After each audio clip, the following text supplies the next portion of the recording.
მოგესალმებით ძვირფასო ტელემაყურებლებო, მე გახლავართ ექიმი ნუტრიციოლოგი ელისაბედ ლიზიგუჭავა, ეს არის ზაქარია როჭკაშვილის საავტორო სამედიცინო რუბრიკა ესკულაპი, რომლის წამყვანიც გახლავართ მე, ელისაბედ გუჭავა, რომელიც როგორც წესი დღესაც, რა თქმა უნდა, გავა 4 შაბათს 8 საათზე, ხოლო შემდგომ შეგიძლიათ ამ გადაცემის ნახვა მეორე დღეს, დღის განმავლობაში ან იმავე კვირის შაბათს ან კვირას. თემა, რომელზეც ჩვენ უნდა ვისაუბროთ, არის ძალიან საინტერესო. დღეს ჩემი სტუმარი არის ექიმი, ეპიდემიოლოგი ქალბატონი თამარ შაქარაშვილი. მინდა შეგახსენოთ, რომ გადაცემა, რომელიც ჩვენ უნდა ვნახოთ დღეს ტელეკომპანია PKTV-ზე, იმდენად საინტერესოა, რომ ალბათ თქვენ დაგვეხმარებით იმაში, რომ ეს გადაცემა გადაზიარდეს და სხვა მაყურებელმაც ნახოს. თუმცა, მიუხედავად ამისა, ჩვენს მაყურებლებს შეუძლიათ ჩვენი გადაცემები ნახონ MyVideoG-ზე ან YouTube არხზე, ჩვენი ტელეკომპანიის საავტორო გვერდებზე. ასევე შეგახსენებთ, რომ ჩვენი კლინიკა, ანუ ზაქარია როჭკაშვილის გასტროენტეროლოგიური კლინიკა ესკულაპი მდებარეობს ქალაქ თბილისში, ქალაქ თბილისის ცენტრში, საბურთალოზე. ეს არის სულხან-ცინცაძის 73 ნომერი, ყოფილი საბურთალოს ქუჩა, ზოგმა ასე უფრო იცის. რაც შეეხება ტელეფონის ნომრებს, რომლებზეც შეგიძლიათ ჩაეწეროთ ექიმებთან კონსულტაციაზე, მითითებული არის ეკრანზე ქვემოთ და შეგიძლიათ იქ იხილოთ. ასევე შეგიძლიათ შემოგვეხმიანოთ ჩვენ კლინიკაში ოფიციალურ Facebook ბერძზე, სადაც თქვენ ნახავთ ჩვენი კლინიკის ლოგოს, რომელზეც არის გამოსახული მედიცინის ემბლემა.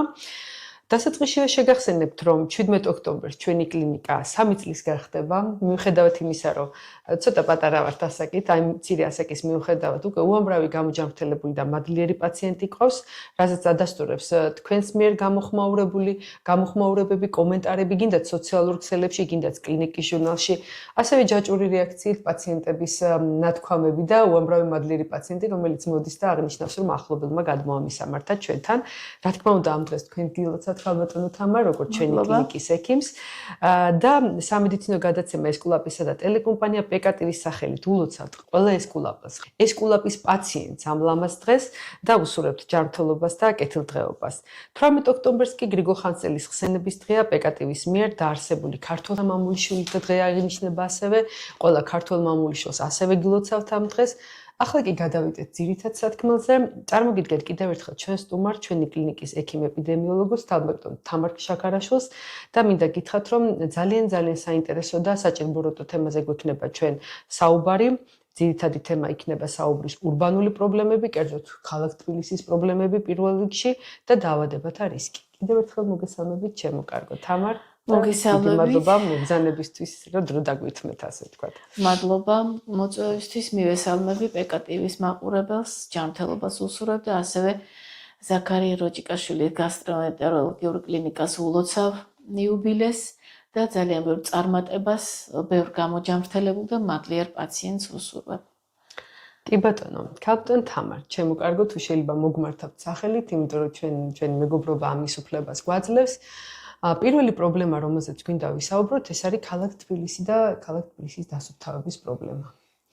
მე მგონია, ჩვენ პატარა ლამაზი ევროპული ქალაქი ვართ, მაგრამ მიუხედავად ამისა, ყველა ჩამოსული თუ ადგილობრივი აღნიშნავთ იმას, რომ ეს პრობლემა ძალიან აქტუალურია ჩვენთვის. ალბათ იმიტომ, რომ ბობუქარი ცხოვრებაც აქვს ქალაქს, ხო ასე ვთქვათ და ესეც გარკვეულ როლს თამაშობს. მაგრამ ექიმები, განსაკუთრებით ეპიდემიოლოგები ამ კუთხით კიდე სხვა საფრთხეებს ხედავთ. გარდა დაუშვათ ვიზუალური დატვირთვისა და აი სწორედ ამ თემაზე მინდა ვისაუბროთ. მიმოვიხილოთ თქვენი კუთხიდან, იმიტომ რომ რეალურად ჩვენ უბრალოდ მოსახლეობა ამას მხოლოდ ვიზუალური დატვირთვას ვანიჭებთ და ვამბობთ ხოლმე, რომ ქვეყანა რომელსაც ტურიზმზე აქვს პრეტენზია, უფრო სუფთა უნდა იყოს. თქვენ აბსოლუტურად სხვა ძახილის ნიშნებს ხვამთ და სხვა საფრთხეებს ხედავთ და რეალურად ვფიქრობ, რომ თქვენი საფრთხეები უფრო მნიშვნელოვანია, ვიდრე ჩვენი რაღაცა ესეთი კეთილინება და სურვილები, ხო? აქ ძალიან დიდ მნიშვნელობას თამაშობს ალბათ თვითონ თბილ სერვისის ჯგუფის დამოკიდებულება ზოგადად ქალაქის პრობლემებთან და მოდით ცოტა უფრო დეტალურად ვისაუბროთ, რა არის ეს პრობლემა და რატომ არის ასეთი მნიშვნელოვანი. დიახ, რა თქმა უნდა, ტურიზმი ნელ-ნელა ვითარდება ჩვენს ქვეყანაში და ამ კუთხითაც თუ შევხედავთ პრობლემას, რა თქმა უნდა, არ არის ლამაზი, როდესაც ჩამოსულია ტურისტი ქვეყნის ღირსშესანიშნაობების სანახავად და ხედავს დაბინძურებულ ქალაქს. დამეთანხმება ტელემაყურებელი, რომ არა მარტო ქალაქის გარეუბნები, ქალაქის ცენტრიც საკმაოდ სავალალო მდგომარეობაშია, პირდაპირ ნიშნულობით რომ ვთქვათ, ქალაქი არის ბინძური. და ეს ერთი კუთხე, რომ ტურიზმისთვის ძალიან დიდ მინუსებს წერს. რა თქმა უნდა, მაგრამ მეორე, აი სწორედ ეპიდემიოლოგიური თვალსაზრისით, პირდაპირი გაგებით ქალაქის დაბინძურება ქმნის ძალიან ბევრი ინფექციის გავრცელების რისკს. ინფექციის გამომწვევი აგენტები, ვირუსი, პარაზიტების კვერცხები, ბაქტერიები სწორედ იმ სუბსტრატებზე არსებობს, რომელიც ქალაქში ასე ვთქვათ ყრია. ძალიან უმართავად. მიუხედავად იმისა, რომ ევროპული დონის მარეგულირებელი მექანიზმები არსებობს, წინა გადაცემებში აღნიშნავს, რომ ჩვენ პრაქტიკულად ევროპულ რეკომენდაციებს ვეყრდნობით და მის საფუძველზე შევიმუშავებთ საქართველოს კანონმდებლობას და სწორედ აი დასუფთავებასთან მიმართებაშიც და გარემოს უსაფრთხოებასთან მიმართებაშიც ფაქტის სახეზეა, რომ ეს საკანონმდებლო დოკუმენტები მარტო ქაღალდზეა და პრაქტიკულ გამოყენებას ვერ პოულობს. საფრთხე, რომელიც შეიძლება არსებობდეს, ეს არის პარაზიტებით დაბინძურება. მანამ ინფექციების გავრცელების რისკზე ვილაპარაკებ, ორიოდე სიტყვით სხვა საფრთხეებსაც შევეხოთ. ქალაქის განაშენიანება უკვე 10 წლეულებია მიდის ძალიან აქტიურად, დიდი ტემპით, რაც იწვევს ქალაქის სამშენებლო ნარჩენებით დაბინძურებას, იწვევს დამტვერიანებას. ეს განაპირობებს ასევე ხმაურის მაღალ დონეს, მიუხედავად იმისა, რომ ამ კუთხითაც არსებობს მარეგულირებელი დოკუმენტები, რამდენ დეციბელს არ უნდა აჭარბებდეს, რა ფარგლებში უნდა იყოს ხმაური. მიუხედავად ამისა, სამშენებლო პროცესი ძალიან დიდ ხმაურს იწვევს და ქმნის ძალიან დიდ დისკომფორტს მოსახლეობაში. ფაქტიურად, თამარ, თუ დააკვირდები, ყველგან არის. თანაც დღისა და ღამის განმავლობაში ვერაფრით ვერ იტყვი, რომ 8 საათიანი სამუშაო გრაფიკში ზის მშენებლობის პროცესი. ღამის განმავლობაშიც მიდის შედუღებითი პროცესები, ნგრევითი პროცესები. თუნდაც ჩამოტვირთვა არ მუშაობს, შეიძლება ტვირთავდეს ან ბეტონის შემრევი მუშაობდეს და ეს არის ძალიან დიდი დისკომფორტი და გარდა ამისა, არ ვიცი რომელი სანებართო პირობებით არის, მაგრამ საცხოვრებელ კორპუსებს შორის დაშორებები არის მინიმალური, ანუ ერთი აშენებული კორპუსი რომ უკვე დგას და მოსახლეობა ცხოვრობს, მის ყურის ძირში ეს არის გაუსაძლისი ხმაური მშენებლობის პროცესში. ღამის განმავლობაშიც კი და ანუ გამოდის, რომ ეს სარეგულაციო პროცედურა არის დარჩენილი ქაღალდზე და არ სრულდება. მიუხედავად იმისა, რომ მოსახლეობა პრეტენზიებს გამოთქვამს ამაზე, სამშენებლო კომპანიის წარმომადგენლები პასუხობენ მოსახლეობას, რომ მე ამაზე მაქვს ნებართვა. და მოსახლეობა იძულებულია გაჩვენოს. გარდა ხმაურისა, ასევე დამტვერიანება და ეს მეორე საკითხია კიდე ასეთი არაორგანიზებული მშენებლობა ქალაქის აერაციის პროცესს აფერხებს.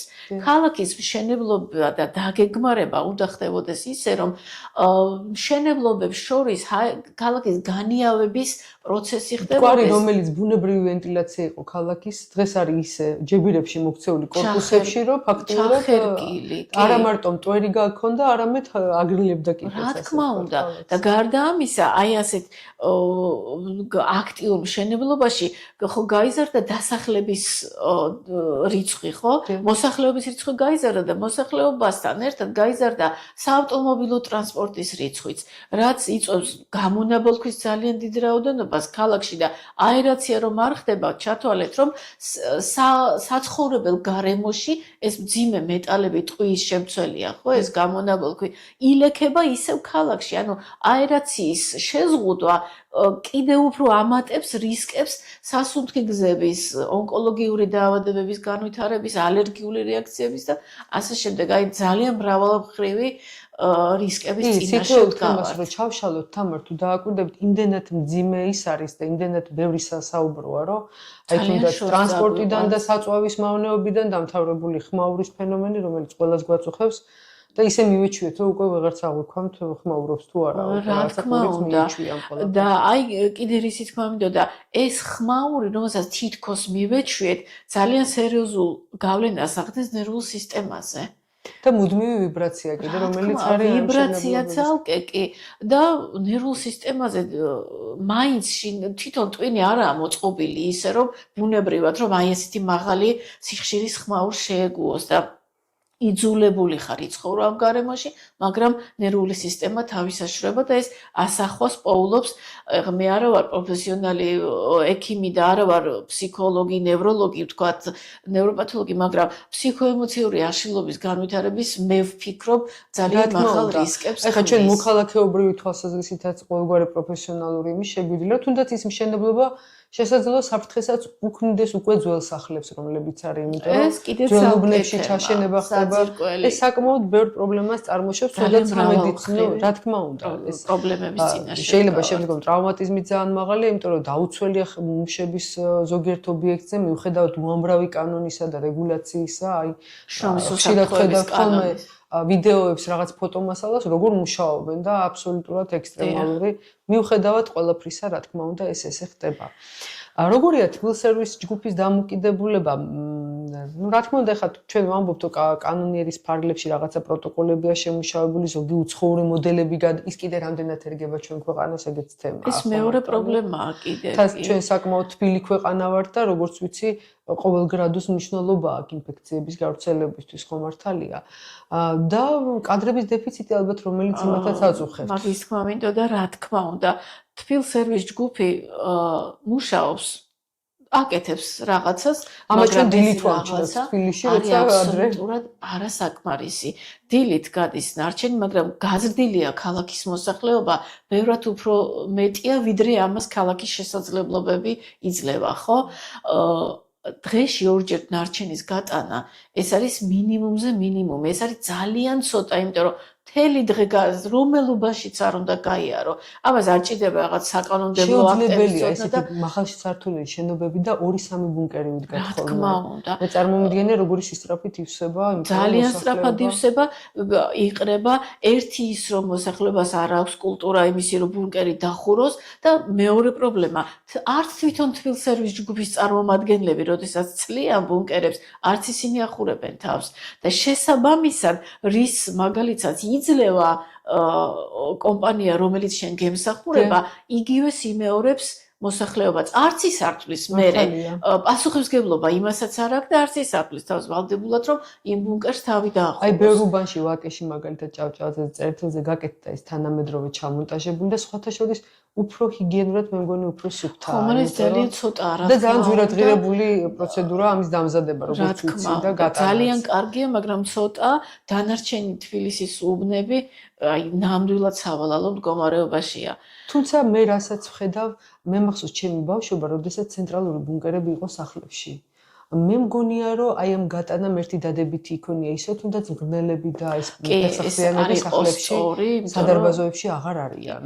და ეს მოუშლილია უკვე სისტემები და აღარ ფუნქციონირებს და რა თქმა უნდა არ იყო ნამდვილად ჰიგიენასთან მიმართებაში ეს სწორი ფორმა ნარჩენების ჩაყრის. თუმცა ითვლებოდა, რომ ცივილიზაცია ზუსტად ამას მოუწყობდა. მაგრამ დღეს უკვე საერთოდ სხვა რამეს მაგრამ ცოტა გვიან გამოვიდა ეს ერთჯერადი პარკების კულტურა, იმ პერიოდში ხალხი ესე არ აკეთებდა, ეხლა დღეს უფრო მეტად დაპაკეტებულს ყრის ადამიანები. შეძლების დაგვარად უფრო ესეთი სპეციალურ ნაგვის პარკებშია მოთავსებული. თუმცა გამომდინარე იქიდან, რომ ნაგვის გატანა ერთი თემა ხო ის რომ ვერასწრებს კომპანია და ორჯერ გატანის მაგირო 4ჯერ მაინც ჭირდება გატანა, გარდა ამისა ძალიან სერიოზული რისკები იქმნება იმის გამო, რომ თბილისის ძალიან ბევრ უბანში არის დაზიანებული, დაძველებული მუნიციპალური ნარჩენების გამტანი მანქანები. საშინელ დღეშია ქუჩები. საცობში გიწევს ამ მანქანასთან გავლა. ძალიან ძიმეა, იმიტომ რომ ზოგიერთი მათგანი მართლა ძალიან მოძველებულია და მიუხედავად იმისა, რომ ის სპეციფიური ის არის, მე მესმის, რომ მუშავდება, ირეცხება, ახალგაზრდები მუშაობენ ძალიან ხშირად, მაგრამ ხანდახან თვითონ მანქანა აბინძურებს ქუჩას თუ აკვირდებით. რა თქმა უნდა, გახრეტილი აქვს ძირი, ანუ აი რამდენი წლის მანქანებია, არ ვიცი წარმოდგენა არ მაქვს, მაგრამ ნაგვის წვენი განსაკუთრებით ზაფხულის განმავლობაში გაზდის მანქანებს და მანქანა მოძრაობს ნაგავი მიაქვს და ამ დროს ტოვებს საშინელ კვალს. ან მეორე უკიდურესობა ქარიან დღეში პირდაპირ მიფრინავს ნაგვის მანქანას. რა თქმა უნდა და ამ ნაგავს ახლავს ის მიკროორგანიზმებით, ბაქტერია, ვირუსი, ჭიის კვერცხი და ეს გაფანტული ნაგავი და ეს ქუჩებზე დაღვრილი ნაგვის წვენი მე ხდება უკვე მოქალაქეების დაინფიცირების წყარო. იმიტომ რომ ნახეთ თბილისის უბნებში როგორ არის ხო? არის რაღაც გარკვეული სკვერი, იმ სკვერის მიმდებარედ ქუჩა და იმ ქუჩის გაყოლებაზე ეს ბუნკერები, სადაც მანქანები ჩერდება, ცლიან მუნიციპალურ ნარჩენებს და ტოვებენ ამ წვენს. აქვე არის, ბავშვები თამაშობენ, ხო? ან ქარისგან ეს გამშრალი შემდეგ უკვე მტვერით გადაიტანება სათამაშო სივრცეებში, რეკრეაციულ სივრცეებში. მტვერიდან მასზე არსებული მიკროორგანიზმები და ბავშვები ხელით ეხებიან, პატარა ბავშვი იმას ვერ გააჩერებ, ხო? და პატარა ჭრილობა, რომელიც ბავშვმა შეიძლება თამაშის დროს მიიღოს და მშობელმა არც მიაქციო, ან და თუნდაც ხელი ჩაიდოს პირში და სათამაშო დაუვარდება და პირში ჩაიდებს ამ ხელს და შემდეგ იგივე ეხინოკოკის კვერცხი, კიდევ ძალიან ბევრი პარაზიტული დაავადება, რომელიც შეიძლება კუჭნათლავის ტრაქტით მოხვდეს ორგანიზმში და განვითარდეს ძალიან თამარ სამწუხაროდ არასახერბიელო მდგომარეობაშია თვითონ ბუნკერებიც. მე არ ვიცი ახლა თქვენ თუ დააკვირდით ქალაქში ამ ბოლო დროს გამოჩნდა საქალაქო ბოძებზე ესე თქვა ელექტროენერგიის პარკის ბუნკერები. ალბათ ეს რეკომენდაციაში უკეთესია, ცელოფნის ის იყო. ეს კიდე რაღაც ახალი ის არის და რა ვიცი, ალბათ უფრო თანამედროვე, უფრო უტილიზაცია უფრო ადვილია როგორც ჩანს. მე როგორც მივხვდი, ეს არის ერთჯერადი პარკები, მაგრამ ესე მგონია რომ ერთჯერადია უნდა მოხსნა და გადააგდო, მაგრამ დამინახავს რომ ეს პარკები გადაცალა სხვა ბუნკერში ხო ასე ვთქვათ. თავის დიდ ბუნკერში გადაცალა და ეს ჭუჭყიანი ტომარა ისევ დააბრუნა უკან. დასუფთავების სამსახურის ეს რომელიღაც ქვეყნებიდან შემოვიდა, სავარაუდოდ იქ უტილიზაციაზე გადასავიდა. რა თქმა უნდა, ეს უნდა იხსნებოდეს და ვარდებოდეს, პირდაპირ უნდა მიდიოდეს უტილიზაციაზე. თქვენ თუ გახსოვთ, რამდენიმე წლის წინ ქალაქის ცენტრში დაიდგა 4-ად გაყოფილი მუნიციპალური ნარჩენის კონტეინერები, ესეთი ლავაზე ინკრუსტირებული ზემოდან რო შეხედავთ, ქაღალდი, პლასტიკი, მინა, პლასტიკი, ქაღალდი და საკვები. და ძალიან გამიხარდა ახლა როგორც ეპიდემიოლოგი ევროპული სტანდარტია და ასეც უნდა იყოს. და ერთჩვენიერ დღეს შემამჩნია რომ მოვიდა ასევე დასუფთავების სამსახურის წარმომადგენელი, 4-ვე პარკი ამოიღო და ჩაყარა ერთ ბუნკერში. აი მითხარით რა მნიშვნელობა აქვს, ვის ვატყუებთ, ვის დასანახად ვაკეთებთ ამას. ეს კულტურა არ დაინერგება, თუ ეს ნარჩენი ისევ ცალ-ცალკე სეგრეგირებული არ წაიღეთ ამის ადგილას. ევროპის ქვეყნებში რომ არის ასე სეგრეგირებული და სახშივე ხდება ამ ნარჩენების დაყოფა, ხო? ეს ნარჩენები ცალ-ცალკე უტილიზაციას გადის. მინა გადამუშავდება ცალკე, პოლიეთილენი ცალკე, ლითონი, ეს თუნუქის ქილები და ასე შემდეგ და საკვების კომპოსტირებად ან ენერგიის წყაროდ გამოიყენება. ანუ ჩვენ ჯერ არ გვაქვს ტექნოლოგიები დანერგილი. ეხლა ნელ-ნელა ძალიან მინიმალურ დონეზე ინერგება. ბევრ ნიჟარას უკვე кайხანია აქვს, ასე ვთქვათ, ხო, ეს სპეციალური სათქვეფი, რომელიც ანაწევრებს საკვების ნარჩენებს და წყალთან ერთად მიდის და ის რაც შეეხება აი თქვენ რასაც ამბობთ, ანუ არადეგრადირებადი ნარჩენები, რომლებიც აი საუკუნეები შეიძლება იყოს. მე ჭუმაქ რომ ალბათ ეს პარკიც ბიოდეგრადირებადია, რადგან ეს ხო არ არის რაღაცა ბიოდეგრადირებადი წესით, მაგრამ ის რაც გარემოში იყრება, ის ოჯახებიდან გამოტანილი ცელოფანს რო ვეძახით პოლიეთილენის პარკები, ისინი რო გარემოში ხვდება, ჩვენ ხო პრაქტიკულად ნაგავსაყრელები გვაქვს, ჩვენ არ გვაქვს ნაგვის გადამამუშავებელი საწარმოები, ხო? გარემოში მოხვედრილი ეს პოლიეთილენი იგივე თუნუქი 100 წლეულების განმავლობაში იშლება პრაქტიკულად და მანამ დაიშლება, მანამ მცხუნვარე ქვეყანა ვარ და მზის გულზე გაცხელებული ეს პოლიეთილენი ჰაერშიც გამოყოფს მავნე ნივთიერებებს. აი თბილისიდან რო გადიხარ ხეებზეა ხოლმე ეს პარკები უფრო საშინელი სანახაობა. გარდა იმისა, რომ ნიადაგში ჩადის და წყალქვეშა მას ნიადაგის ორგანიზმში კიდე ყველაზე ხდება ორგანიზმში ცხოველების დაავადებას იწვევს და წყლების დაბინძურებას იწვევს. ჩამდინარე წყლების არის სტატისტიკა, მე როცა ამ გადაცემისთვის ვემზადებოდი სპეციალურად წავიკითხე, ესე იგი, რამდენი მილიონობით ლიტრი წყალი არის დაბინავებული, კი არა, დატყვევებული, ასეთი ტერმინია ინგლისურში, ნახმარი ბოთლებში, რომლებსაც ვაგდებთ. ერთჯერადი ბოთლები კოკა-კოლა იქნება, ნაბეღლავი თუ ესეთ, რომელიმე ნებისმიერი წვენი, წყალი თუნდაც, რომელსაც ვაგდებთ თავმოხურულს, საკმაოდ დიდი ხანი აშორიო მოლეკულა არის დატყვევებული, სანამ ეს ბოთლი არ განიცდის დეგრადაციას და ამიტომ დღეს თანამედროვე ბუნების დამცველები მოგვიწოდებენ, რომ გადავაგდეთ კი ბატონო, მაგრამ თავღია მაინც გადავაგდეთ, რომ წყალი, იმიტომ რომ წყლის რესურსი უკვე ესეთი ის არის, ხო, დეფიციტური. წვეთობით იწურება. წვეთობით ჩვენ ვართ ის ბედნიერი ქვეყანა, რომელსაც სასმელი წყლით ვრეცხავთ, ვალაგებთ და ვასუფთავებთ, თუმცა ბევრ ქვეყანაში სასმელი წყალი ძალიან დიდი ფუფუნება და უდიდესი პრობლემა ჭირდება და წყლის დაბინძურება ჩვენ ახლა ცოტა ისეთი სერიოზულ თემაზე გადავედით წყლის პრობლემაზე და რატომ ჭირდება ამ წყალზე საუბარი ნახეთ თამარ ჩვენ ვართ ის ქვეყანა რომელშიც უცხოელები გაკვირვებულები არიან რომ უკანიდან ვსვამთ წყალს და ვსვამთ უგემრიელეს წყალს ოღონდ აი ამას მე გეუბნებით საკუთარი გამოცდილებიდან რაც მინახავს ეს მართლა ფუფუნება და ეს ღვთის საჩქარია და არავის არ გაუკეთებია ასე ვთქვათ ხო ჩვენთვის თუმცა ამ ყველაფერს ახლავს მეორე ძალიან არასასიამოვნო ფაქტორი ხშირი წყლის გათიშები სხვადასხვა მიზეზის გამო ყველას გვინახავს, ოდესაც წყალი წამოვა, რაც ან და ფილტრი გეყინოს, ძალიან ხშირად მოდის ხოლმე რაფერი, რაღაცა ტალახისფერი. და რამდენჯერ ხდება ალბათ ეს საკვებშიც, იმიტომ რომ შეიძლება ადამიანმა გახსნა უკანი არც მიაქცია ყურადღება ისე მიირთვა. კი, რა თქმა უნდა. აქედან გამომდინარე, კომპანია, რომელიც საქართველოში თბილისის წყალს, ასე ვთქვათ, აქცევს ყურადღებას, მე ვფიქრობ, რომ პასუხისგებლობაზე მეტია გაღებული. ჩვენი სიცოცხლის სადავები უჭირავთ. მაგრამ მიუხედავად ამისა, წყალი არ არის ჩვენთვის ძლიერი წერტილი.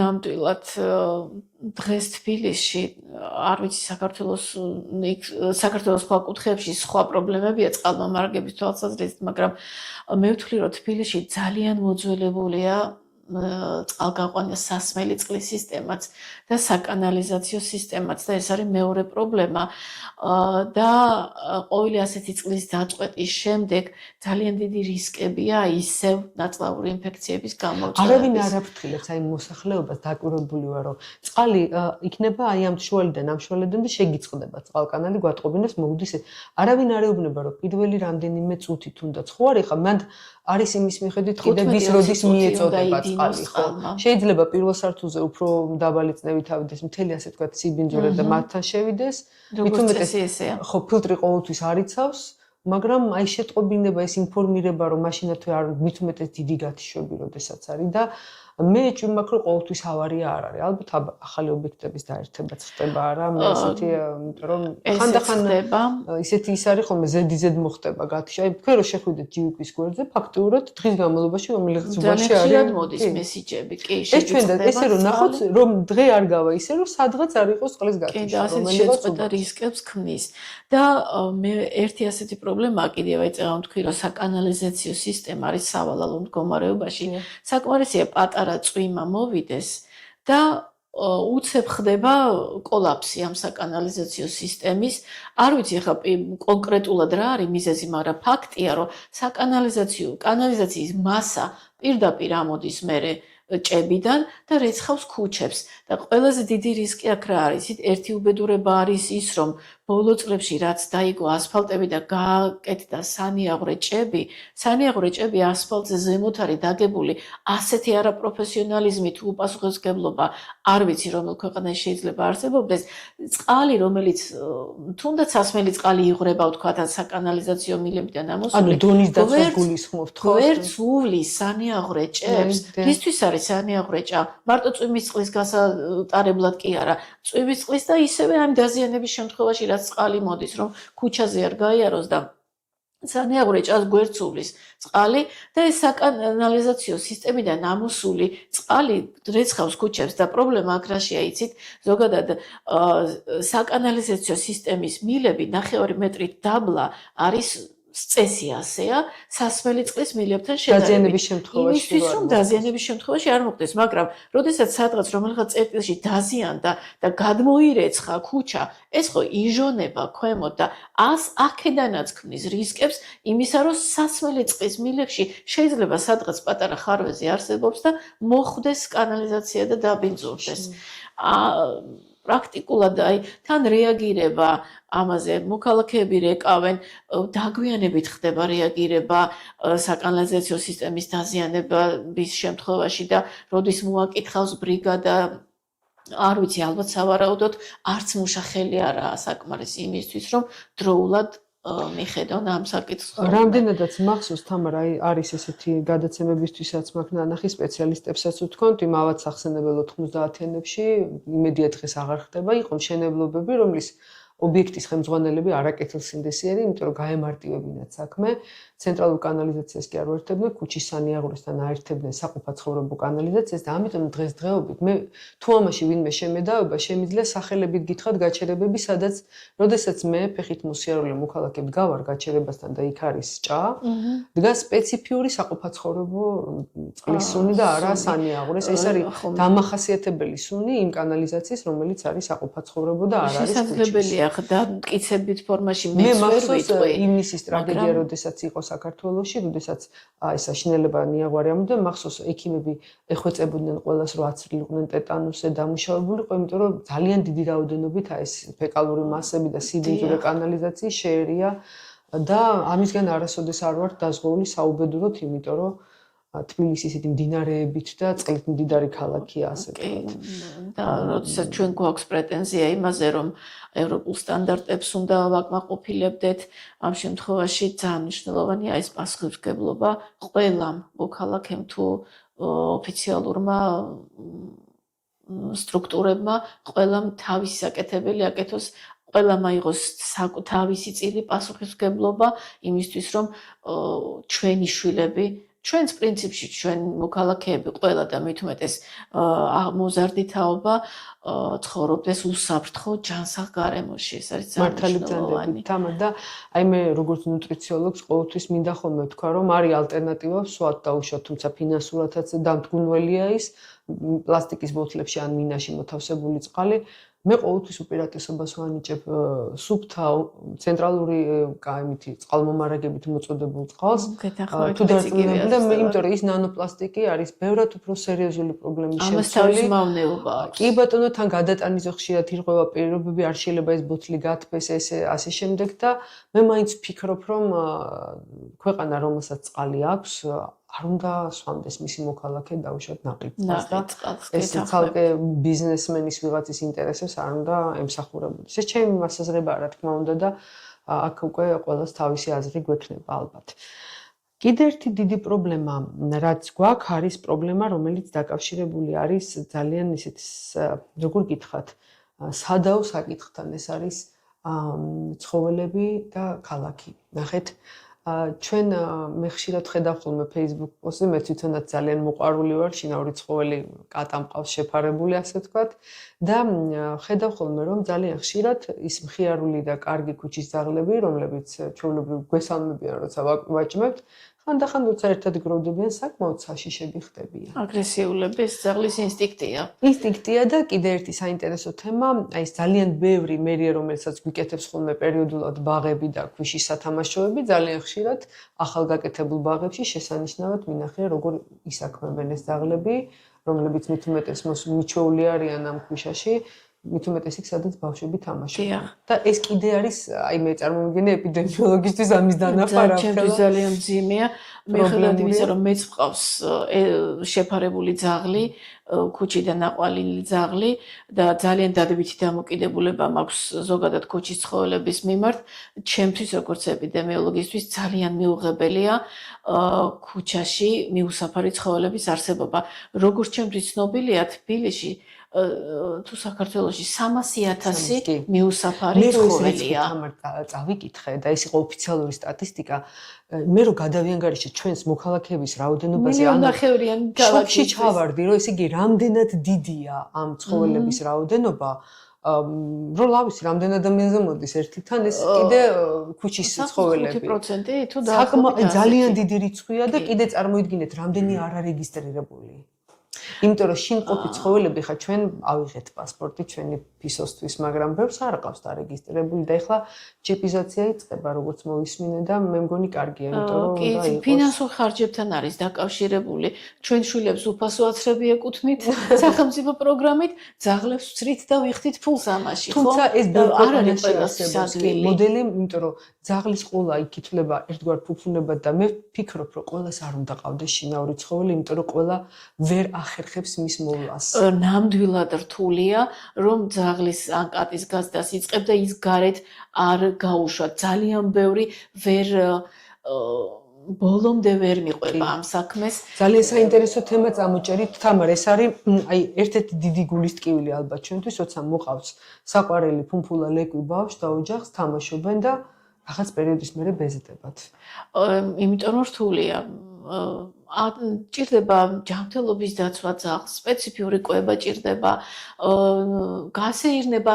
იცით, არის ოჯახები, რომლებსაც ამის დროც კი არ აქვთ და არსებობს ძაღლების გასეირნების სამსახური, იმიტომ რომ თვითონ ოჯახი ვერ უზრუნველყოფ. ან ზოგს უბრალოდ ნერვებიც არ ყოფნის, იცით, მართლა ძალიან რთულია ოჯახში ცხოველის შენახვა და შესაბამისად გარეთ ხდება ბევრი ცხოველი და აი რა არის ისეთი პრობლემა, მე ჩემი აზრით, მე ასე მიმაჩნია, რომ ცხოველთა დაცვის თუ მონიტორინგის სამსახურებსაც ან არაორგანიზებული სამუშაო პროცესი აქვთ, ან მათაც არ ყოფნით პერსონალი, მუშახელი, ასე ვთქვათ, ჭყალებში მუშახელი, ვინც უზრუნველყოფს ყველა ცხოველის აღრიცხვას, იმიტომ რომ 5-დან 3 ძაღლი საყურის გარეშე დადის ქუჩაში თუ მეტი არა, ანუ ნაწილი რეგისტრირებულია, ნაწილს ჩატარებული აქვს, თქვა სტერილიზაცია, აცრები, მაგრამ ძალიან დიდი ნაწილი არ და შესაბამისად ეს ძაღლები უკვე მრავლდებიან, ხო? აი საოცარი სისწრაფით გამრავლდა ბოლო წლებში ძაღლები და გეომეტრიული პროგრესიით მატულობს. მე სულ ვადევნებ ამას, იმიტომ რომ ჩემთვის ძალიან ისეთი თემაა. ვიცი რომ ნამდვილად ძალიან ბევრს აკეთებენ თვითონ ოფიციალური ორგანიზაციების და კერძო თავშესაფრებიც არის, მაგრამ თუ ყველა ჩვენ არ გავიაზრეთ, რომ აუცილებელია მით უმეტეს უჯიშო ცხოველები, რომლებზეც მოთხოვნა არ არის, სტერილიზაცია, კასტრაციის პროცესი ჩაუტაროთ, რომ არ მოხდეს მათი უკონტროლო გამრავლება, რომ არ გაუშვათ გარეთ ალიკაპისა და სპეციალური ინების გარეშე. იცით, ჩვენზეც ბევრი რამეა. მოქალაქეებზეც ბევრია ქვეყანაც ვერ აუდის, იმიტომ რომ 300,000 ქუჩის ცხოველის შენახვა მართლა ძალიან რთულია, მე წარმომიდგენი ამ პროცესის მართვაც კი. ძალიან რთულია. და ეს ყველაფერი მოხდა იმიტომ, რომ რაღაცა პერიოდში აბსოლუტურად ესეთ უკონტროლოდ ხდებოდა მათი გამრავლება და მეცაც გეტყვით, როცა რუსეთ-უკრაინის ომი დაიწყო, ვიცი რომ საკმაოდ დიდი ნაწილი იმ ახალგაზრდებმა ჩამოიყვანეს და ზოგიერთი მე ევროპის ქვეყნებში ისე გავიდა, რომ როგორც თვითონ კინოლოგები საუბრობენ, ეს ქუჩები აღმოჩნდნენ და თამარ ძალიან ხშირად ხედავ ხოლმე ქუჩაში ჯიშიან ძაღლს. კი, იმათ, აი წინა წლებში ნაკლებად შეამჩნევდი ჯიშიან ძაღლებს და აი ხასკები ძალიან ბევრი ცალკე ტრაგედია. მოდაში შემოვიდა ძაღლის ყოლა.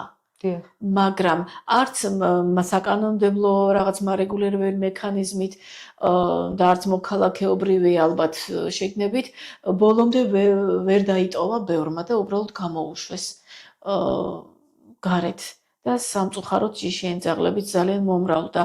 მაგრამ მაინც ვფიქრობ, რომ სახელმწიფომ უნდა იზრუნოს ამაზე. ცოტა ხნის წინ ქალაქის მერმა დაანონსა ახალი ძაღლების მუსაფარი ცხოველების თავშესაფრის მშენებლობა. მაგრამ მაინც ვფიქრობ, რომ 300,000 ძაღლისთვის არ იქნება.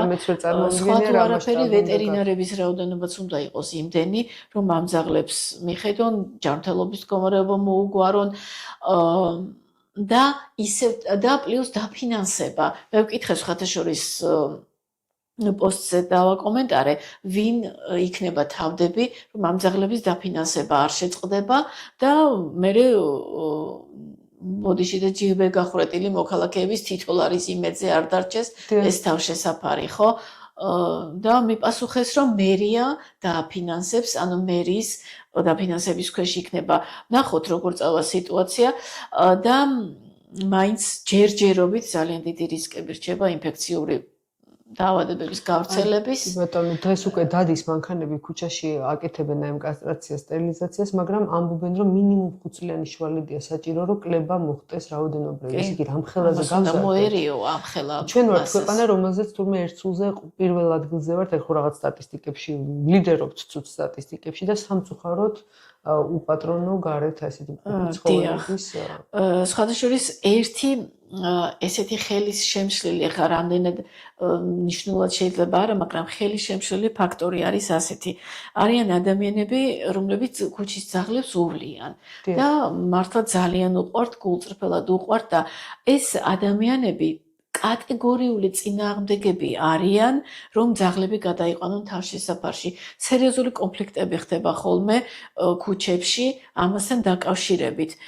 იყო ერთი ესეთი შემთხვევა, ჩემი ახლობლელი და მისი ძაღლი დაკბინა ქუჩის ძაღლმა, რომელიც აგრესიით გამოირჩეოდა და ეს ყველა მიცოდა.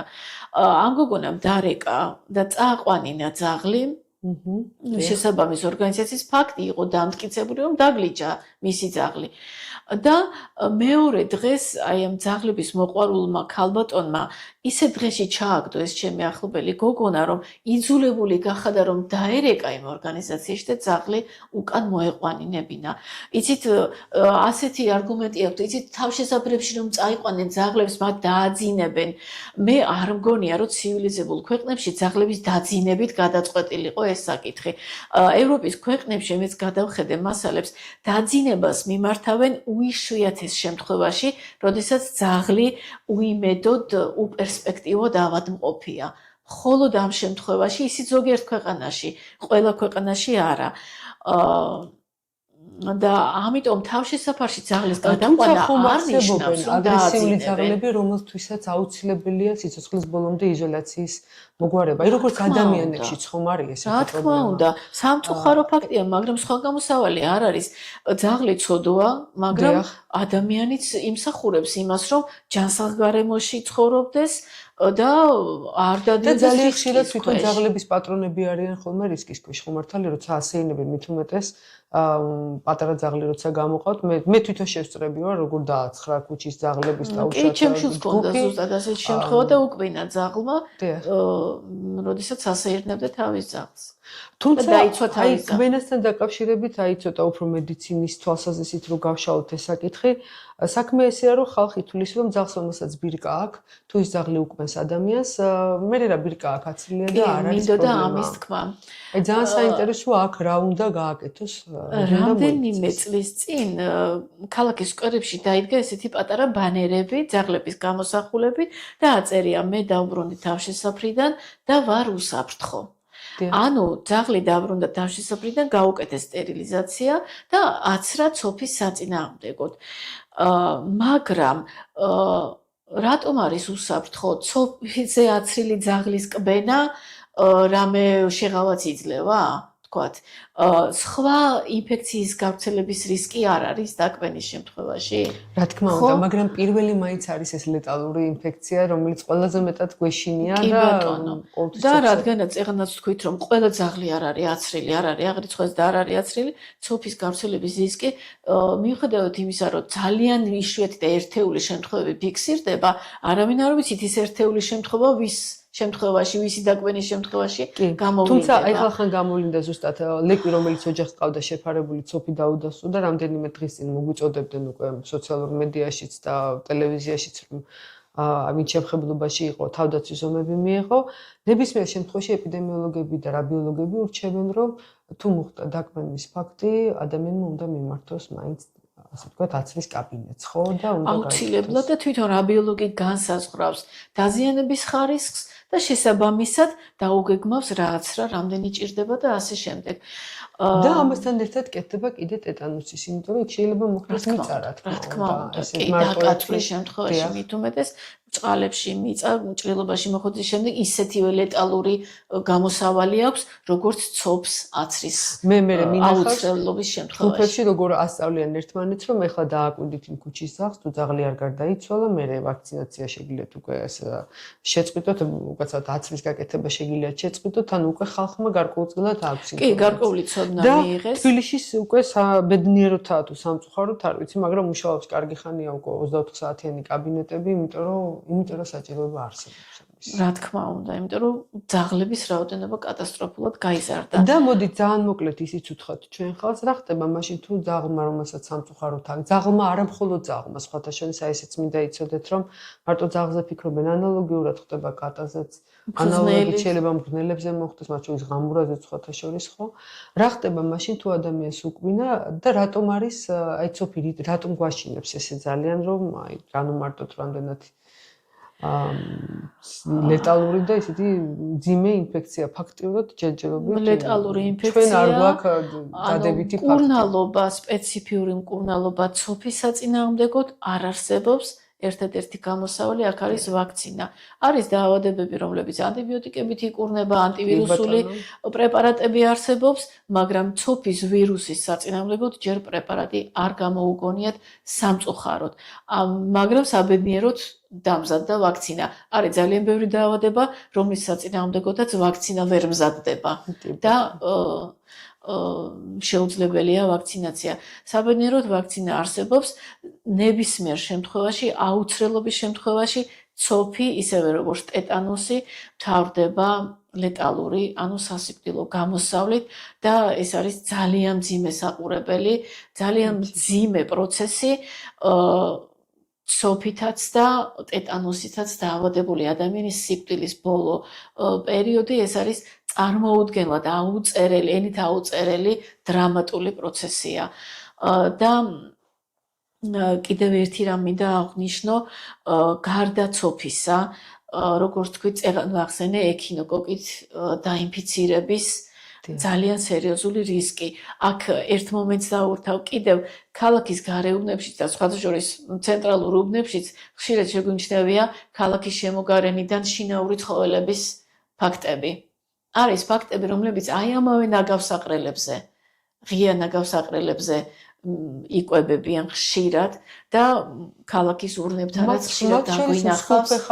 აი ამის თქმა მინდოდა და მე მიკვირს რატომ უშვებს გლეხი დაუშვათ, მაგრამ ალბათ მისთვის ეს იაფის აკვებია. ალბათ, იმიტომ რომ ახლა თბილისის შემოგარენში არ ვიცი საძოვრები არ მგონია იყოს, ძალიან ძვირია ხელოვნური კვება.